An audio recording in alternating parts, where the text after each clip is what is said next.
Salut les amis, j'espère que tout le monde va bien.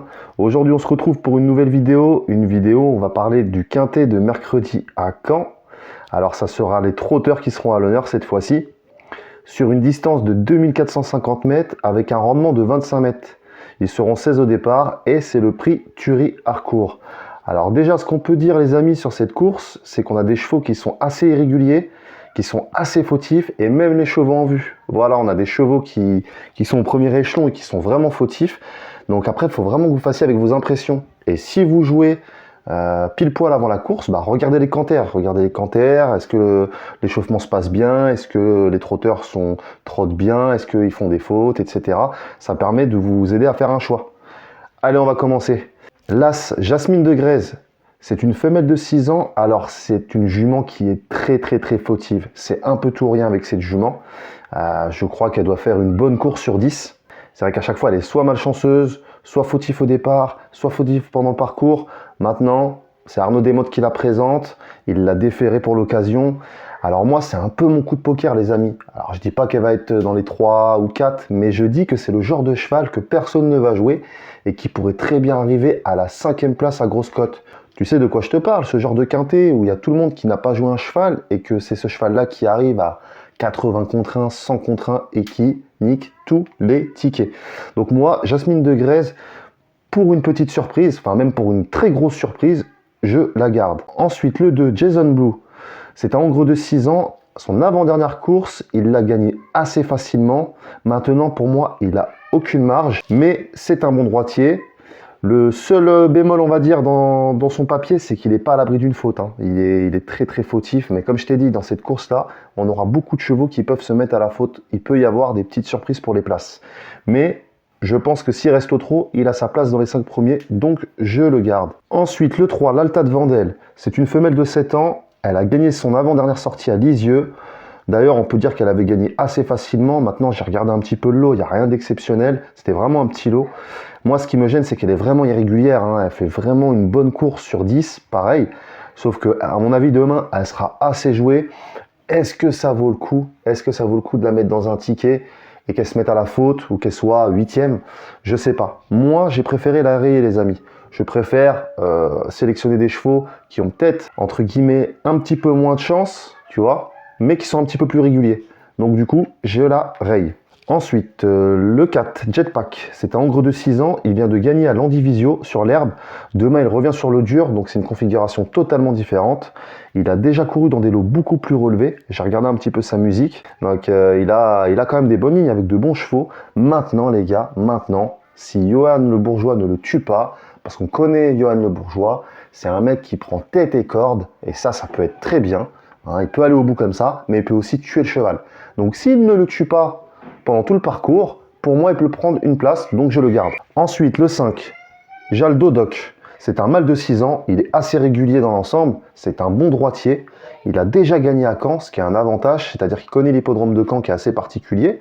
Il part avec un avantage, il ne rend pas 25 mètres, il est associé à Benoît Rochard qui marche sur l'eau en ce moment. Pour moi, il a sa place dans les 3 premiers, je le garde. Le 6, Jab de Maille. C'est un hongre de 6 ans. L'entraîneur est très confiant. D'ailleurs, Larue, je crois qu'il a deux chevaux, si je ne me trompe pas. J'ai sélectionné les 2. Donc, il est très confiant. Déféré antérieur plus postérieur. Il n'a pas de rendement de distance. L'avant-dernière course, il a fini 4e à Caen. Il n'a pas de marge. Ça, c'est vrai qu'il n'a aucune marge. Il lui faudra vraiment le bon parcours pour pouvoir avoir la plénitude de ses moyens. Mais je pense qu'il peut prendre une place dans les 5. Je le garde. Ensuite, le 7 Force de Rougemont, le 8 XL Bleu et le 9 Glorioso Bello, pour moi, c'est des non-chances. Ils font des courses de rentrée, ils sont ferrés, ils rentrent 25 mètres. Pour moi, c'est histoire de se préparer, donc je les raye sans problème. Ensuite, le 10, Jeanne Aimée, femelle de 6 ans. Elle est très régulière, elle alterne le monté et l'attelé.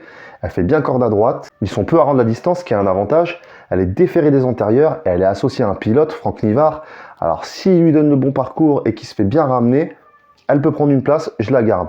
Ensuite, le 11, Juet de Boitron. C'est un hongre de 9 ans, il n'a pas couru depuis 2 mois, je le raye sans problème. Le 12, Félicita Découvre. Alors, c'est une femelle de 10 ans, elle est plus proche de la fin que du début de sa carrière, malheureusement.